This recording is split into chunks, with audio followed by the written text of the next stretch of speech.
Hoje é o Dia Internacional contra a Corrupção. E além de apresentar resultados para evitar desvios de recursos públicos e garantir a transparência nos gastos, o governo apresentou mais medidas na área, como um projeto de lei que cria regras para o trabalho de lobby. Para falar destes temas, a gente conversa ao vivo com o ministro da Controladoria Geral da União, Wagner Rosário. Boa noite, ministro. Boa noite, Gabriela. Boa noite, Násia. Um prazer estar aqui. Nesse Dia Internacional contra a Corrupção, o presidente Jair Bolsonaro apresentou 3 medidas. A primeira delas é um projeto de lei que regulamenta o chamado lobby, que é o trabalho de defesa de interesses privados junto a agentes públicos. Qual o objetivo desse projeto, ministro? Bem, nosso objetivo é regulamentar uma área que já carece de uma regulamentação há muito tempo. O Brasil ele deve essa norma, essa agenda anticorrupção. Estudo recente da OCDE demonstra que na região da América Latina e Caribe esse é o tema que não foi resolvido ainda, é o mais atrasado de todos. Então nós estamos soltando uma lei aderente com a OCDE, uma lei que realmente, um projeto de lei, perdão, que ele traz regras claras, transparência e integridade na relação público-privada. Agora, o governo vai criar um cadastro de lobistas envolvidos em atos de corrupção? Na verdade, nós temos regras que eles vão ter que seguir e os lobistas que não seguirem a regra, nós vamos criar um cadastro que é o CRIS, o Cadastro de Representantes de Interesses Suspensos. E eles podem, caso cometam irregularidades, que não precisa ser somente corrupção, eles vão ficar suspensos de poder exercer sua profissão junto a órgãos públicos por até 5 anos. Agora, ministro, o presidente também assinou um decreto padronizando as agendas públicas de autoridades do governo federal. O que muda a partir de agora? Na verdade, não é bem uma mudança, é uma organização de um sistema com todos os dados num único local. Hoje, se você quiser acessar a agenda de uma autoridade, você vai ter que ir lá no ministério, procurar as autoridades, clicar na agenda. Agora não. Tudo vai estar no único local, você pode baixar no Excel, você pode cruzar dados, verificar por um nome quem se reuniu com quem.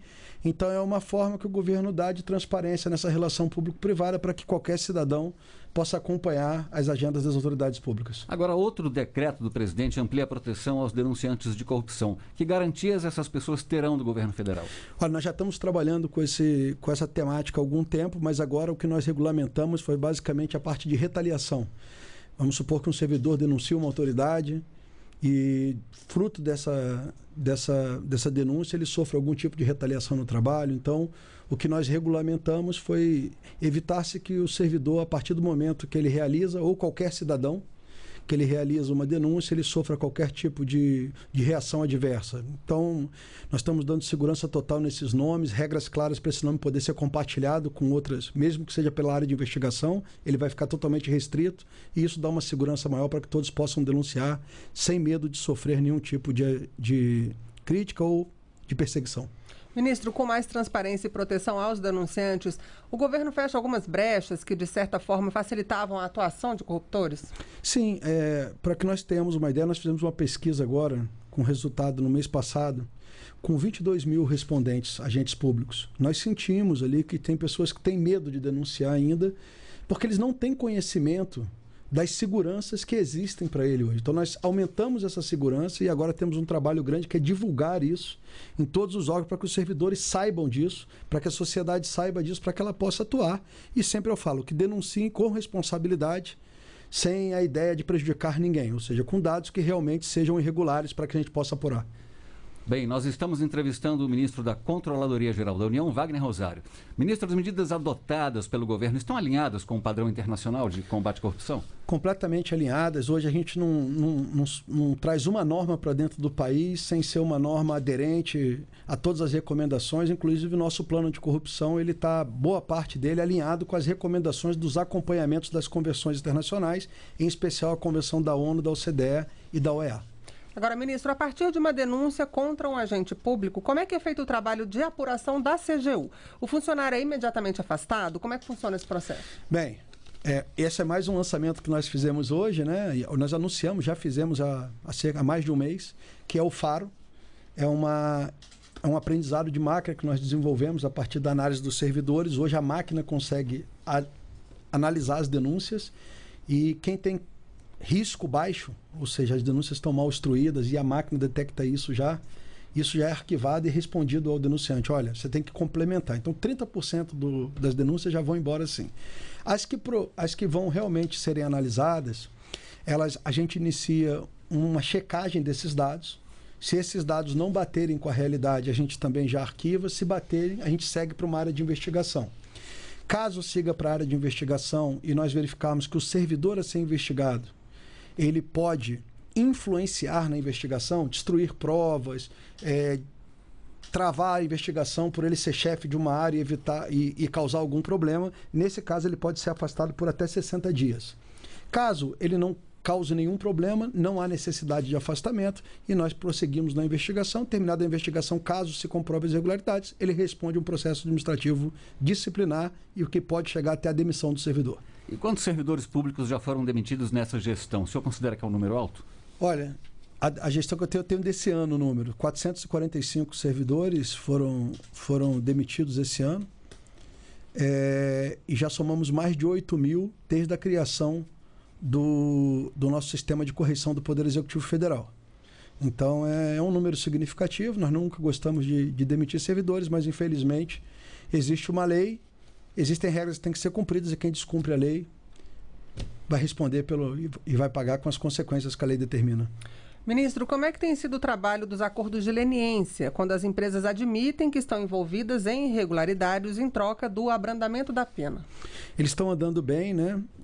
Nós temos hoje um avanço bastante significativo. É uma lei recente, que entrou em vigor em 29 de janeiro de 2014. O primeiro acordo foi fechado em 2017 e já somamos hoje 17 acordos de leniência. Então é um avanço bastante significativo. Os valores que nós assinamos de acordo batem na casa dos 15,5 bilhões de reais, sendo que 5,5 bi já estão nos cofres públicos. Agora, ministro, quais as vantagens desse tipo de acordo para o governo e também para o envolvido? Só tem vantagem, né? Assim, primeiro que a garantia, às vezes nós descobrimos uma irregularidade e achamos que temos provas e quando você vai para o processo judicial, essa empresa ela pode ser absolvida ou as pessoas absolvidas. Ali não, ele já assume a responsabilidade objetiva pelos fatos. Então você não precisa depois de um longo processo judicial para ao final uma incerteza absurda, né? Então nós já temos essa vantagem. Nós recebemos informações que nos ajudam a prosseguir na investigação contra outras pessoas envolvidas, porque às vezes a empresa pagou propina para um servidor público, a gente não sabe para quem. Ela já traz o nome para quem, já traz informações, a gente vai atrás. E o mais importante que eu acho de tudo é que essas empresas são obrigadas os planos de integridade delas são revisados pela nossa equipe e a partir daí essa empresa tem que se comprometer com esses conceitos de integridade e elas passam a ser supervisionadas pela CGU. Então, acho que para o cidadão em geral, você tem aumento de recuperação de ativos, que é importantíssimo, você tem a sanção da empresa, né, que também é importante, e você tem aumentos do nível de integridade das empresas. Ela tem que se comprometer com a ética, tem que se afastar dos casos de corrupção. Acho que todo mundo ganha, a sociedade e o governo também. Ministro, o senhor acredita que essa consciência de combater a corrupção tem que ser de toda a sociedade, já que o dinheiro desviado deixa de ser investido na ponta em benefício da população? Você entrou no ponto principal e eu acho que hoje é o que nós estamos mais buscando. Assim. Nós temos ações que eu falo que sempre são buscadas no governo da porta de casa para dentro, né? Vamos criando um sistema de integridade do Poder Executivo, fazemos com que todas as unidades tenham um programa de integridade, tenham uma unidade de gestão de integridade. Só que aí eu também tenho que pensar para fora. O servidor público ele é um extrato da sociedade. A sociedade como um todo ela precisa ser modificada. Então, essa consciência nós estamos com projetos também nas escolas para as crianças. Nós temos o Proética, que é onde as empresas voluntariamente procuram o governo para ter seus programas de integridade avaliados e terem seu reconhecimento. Foram 67 empresas reconhecidas. Então, nós temos uma série de ações para a sociedade. E a sociedade tem que entender que o recurso público é um recurso do imposto, que se for desviado, infelizmente não vai chegar onde deveria chegar e o prejuízo, claro, é da sociedade. Então, a sociedade tem que estar envolvida. Ministro, o senhor falará aí sobre o plano de integridade, né? Quantos ministérios e órgãos já possuem os seus planos de integridade? Todos. Nós temos hoje ministérios e autarquias e fundações, são 186 ou 187, se não me engano. Todos já têm um plano de integridade, já têm uma unidade de gestão de integridade. Esse ano de 2022 nós vamos revisar, vamos avaliar esses planos.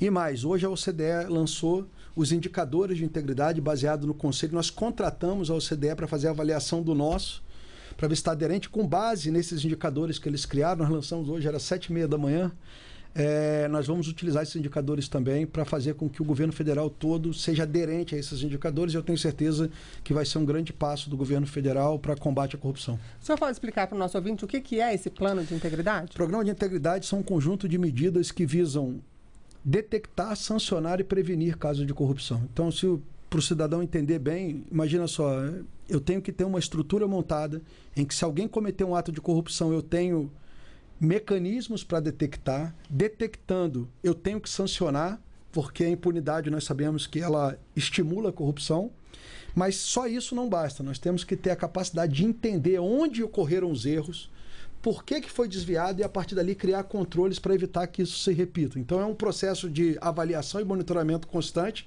onde a gente implementa controles e com isso evita que a corrupção aconteça. Ou seja, nós entendemos como que aconteceu, as fragilidades do governo, por isso que a gente trabalha sempre com gestão de riscos, e com base nesses riscos nós botamos controles específicos. Então esses controles passam a rodar direto e a gente não espera acontecer para depois correr atrás. Então são medidas dessa natureza que caracterizam um programa de integridade.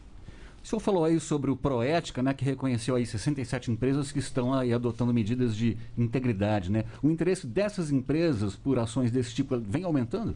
Vem aumentando. E eu acho que vem aumentando o interesse das empresas e a qualidade do trabalho. Porque um programa de integridade, ele necessita de tempo. Hoje nós temos várias empresas que querem vender um programa de integridade.